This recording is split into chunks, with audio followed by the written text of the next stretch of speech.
Heroes these days sure aren't what they used to be. So, right off the bat, we have some filler episodes. I'm going to talk about both episode 13 and 14 because they're kind of just the same. So, it's summer vacation, and you, Narukami's out doing some weird, suspicious stuff. So, leave it to no other but ace defective Nanako. So, Narukami's been acting suspicious lately. He's been home late, he's been acting weird. He's been kind of just, ignoring everybody. And so Nanako's like, what happened to my brother? These episodes are just to kind of, cover the social links in the game, and I like them enough, they're fun, but, they aren't important, kind of. I mean, they are important to, this is what's, it's character. You get to see more of these characters, you get to see more of this world, and I respect the hell out of these episodes. I think filler is great. More of that, please. Fill me up. Anyway, yeah, that's about it. Nothing really going on there. But I thought I do my due diligence and talk about it as the reviewer here. I keep going out of character. I gotta stop. Don't you talk to your father like that! I should not. It's not like you care about what happens to me anyway. My heart can't take that, man. Right off the bat, we have a field trip, and it's to the Persona 3 location. It's a little bit of fan service, I guess, and also to kind of, get Naoto into the direction, which, by the way, Naoto is the detective guy. I don't know if I mentioned him yet. Well, they go on this vacation, hang out with Naoto a bit, and they get drunk, quote-unquote, at a bar, and Yukiko spills that, they go into the TV, some of Personas, blah, blah, blah, and Naoto's like, you guys think this is a joke. You gotta be jorking me right now, right? Well, no, they're not jorking you, pal. And then Naoto puts himself in a position where he'll get kidnapped. Uses the knowledge he's had of, people being on TV, going to, being kidnapped and murdered, and puts himself up as bait. It works, and basically we find out that Naoto is not a he, he's a she, but, she was always ridiculed for that. It was always a topic of she wasn't mature enough, she was a child, she was a girl, and so she wanted to change everything that people used against her. She didn't want to be a girl because everyone was dogging on her for it. She didn't want to be a child, so she matured. She still wants to be herself. She wants to be a child still. She wants to live a normal life while still being the great detective that she just is. And she finally accepts that, yeah, no, this is a part of her, even though she didn't want to. She accepts it and is able to kind of just be more free, gets her persona, and now we just got a bunch of filler. But good filler, because my god, Nanako time. I love Nanako so much. She's adorable. Nanako's mother is not in the picture. I've not really made that clear, but she's not.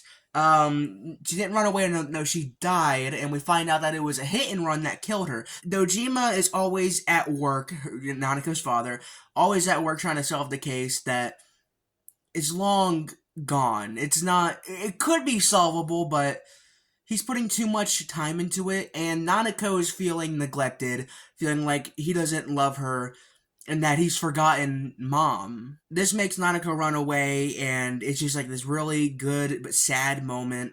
Not sad, but a happy moment between her and Dojima, and it's really sweet, and I cannot do this moment justice, because it's really good. Genuinely, I was sitting there holding back tears. It was phenomenal. Then we got the school festival, and it's just stupid, and it's a group date or whatever. It's funny, though. Then they go to the Amagi Inn with Nanako and, blah, blah, blah, blah. They also got a bunch of, testing done after Naoto got saved. Teddy doesn't have bones, or a heart, or organs, or anything. Does he poop? Why choose reality when you can have a world of your own making? That's clearly the choice, I mean, come on, we all prefer the easy life. Episode 20 is the last cutesy fun episode before shit hits the fan, basically. I'm not going to go over it, but I'm going to go over the next episode.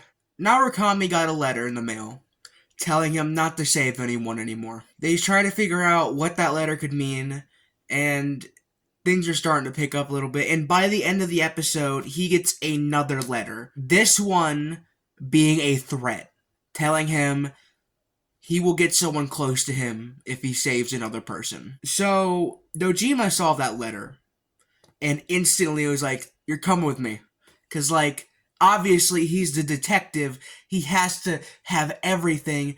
And so Narukami is now in the detective room face to face with Dojima, who's asking him point blank, what's your involvement? Don't give me any bullcrap. We're family, give it to me straight. Narukami says, okay, I will. Tells Dojima about the TV world and everything, and of course Dojima calls bluff on it. And he says, I know I'm not your real dad, but I thought you'd at least have some respect for me.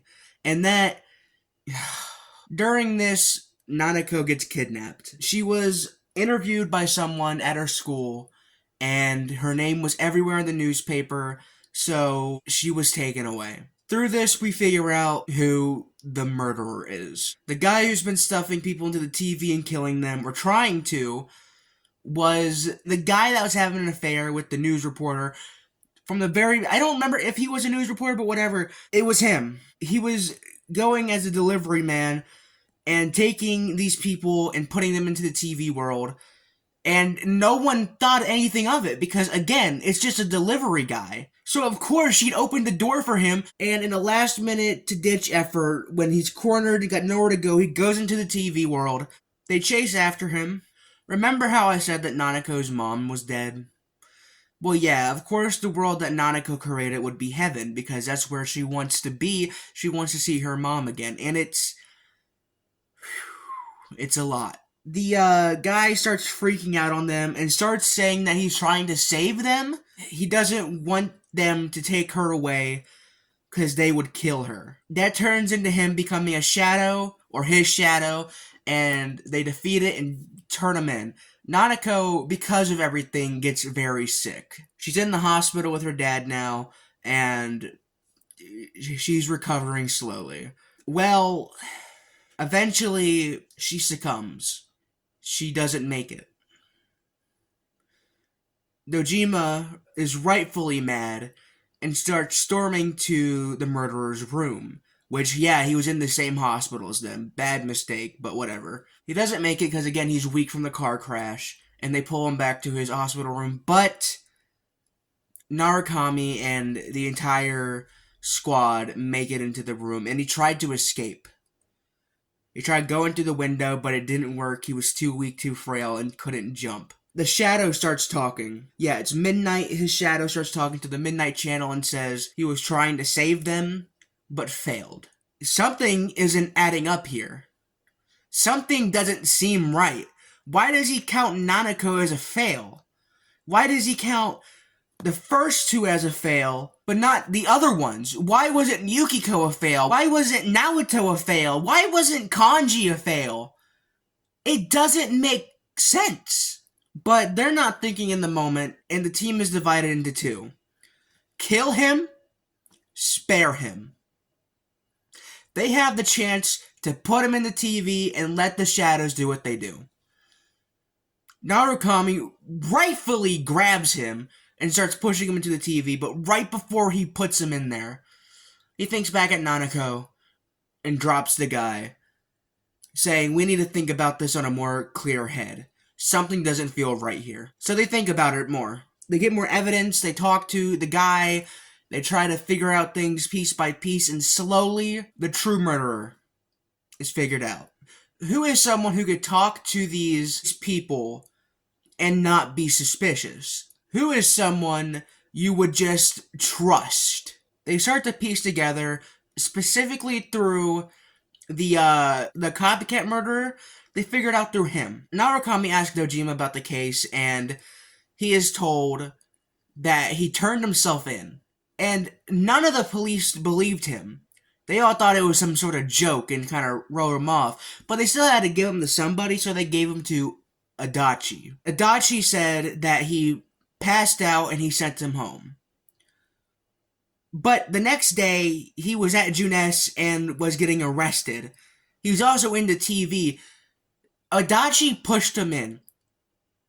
Adachi is the actual killer. Adachi killed the news reporter who had an affair. Adachi killed Saki. And his reasoning is pure misogyny. He gives off very rapey vibes. He went to the news reporter and was like, "It's not true, is it? You didn't have an affair, right?" And he starts like pinning her against the TV, which is when he finds out he can push her in and does the first murder. He goes to Saki, who thinks, "You also had a connection with Namatame, right? You're also bitch." Pushes her in. He would pin these girls, try to do stuff to them, never did anything physical, but just, you have to watch it to understand. It's disgusting. This guy is absolute piece of shit. They corner Adachi in the hospital, confront him, and he runs off. They go after him, and it's the same place they started at. The place they were at the very beginning, where they first saw the shadows, where Yosuke had to take a piss. It ends where it began. In this part... Okay. Narukami chases after Adachi while the others are caught up on his fake versions of himself. And Adachi starts saying crap like, "No one wants to face reality. No one wants to see the truth. Reality sucks. Who wants that? They just want to see what they want to see. They want to live in their own little world. The world is shit." And obviously, Narukami disagrees. Adachi is basically very strong. He has the same persona as Narukami, Izagami, but it's red. And there's a reason for that. There's like a whole thing in the Persona 3 segment, in the game at least, where it like foreshadows this. Once he kind of whittles Adachi down, he goes to shoot himself, but is like stopped last second by this unknown force, and this big eyeball appears in the sky and says, "I just give the world what they want. I give people their desires. People desire to live in a false reality." And again, Narukami's like, "No. We may fear reality, but we all need to face it. We all want to find it. We want to find the truth. We don't want to be hidden away from it. We don't want to hide away from it forever. It can be scary, but we need to face it." And he shows the true strength of human bonds. And the eye is like, "Alright, you've shown me the truth. I will be back when the human race desires me most." And he leaves it. After that, Nanako gets better, the fog disappears, and everything goes back to normal. Adachi gets what he deserves, and Narukami goes home. His year is ended. It's time for him to go back. But of course he says he'll visit. But that's not the end. There is a quote-unquote movie. They find every answer. The gas station employee from the very beginning is the one who gave Narukami, Adachi, and Namatame their powers. He is not just a guy. She is a god. She is there to do the same thing as the eyeball was. Bring human desires. Bring in the truth everyone wants to have. Or better yet, take away the truth that no one wants to face. Even Narukami fails. During the battle, which I'll just show a picture of it on screen right now, because I don't know how to describe how we got here, but days start to repeat. Narukami starts living the same day over and over again, like a Groundhog Day situation. It is then shown that they are failing this fight in reality. So Narukami is like, "I just want to be with my friends. I want to be happy. I don't care how it is, if it's the same thing every time." And he relives that day over and over again. He knows everything that's going to happen. He's tired, he's stressed, but he's with his friends. He's happy, right? He's living in a false reality where he's happy. He's not happy. He's miserable. And it takes Margaret beating the shit out of him for him to realize, I need to face this truth. I need to face myself. He accepts the reality and defeats this monster, and then it goes to him leaving. And that's the true ending of everything. You have no control over me. I don't care what's next. I don't care what scary reality waits for me beyond that door. Up. I'm tired of being here, stuck. I can't be scared forever of things that I may or may not have done, for things that may or may not even be my fault. I'm free.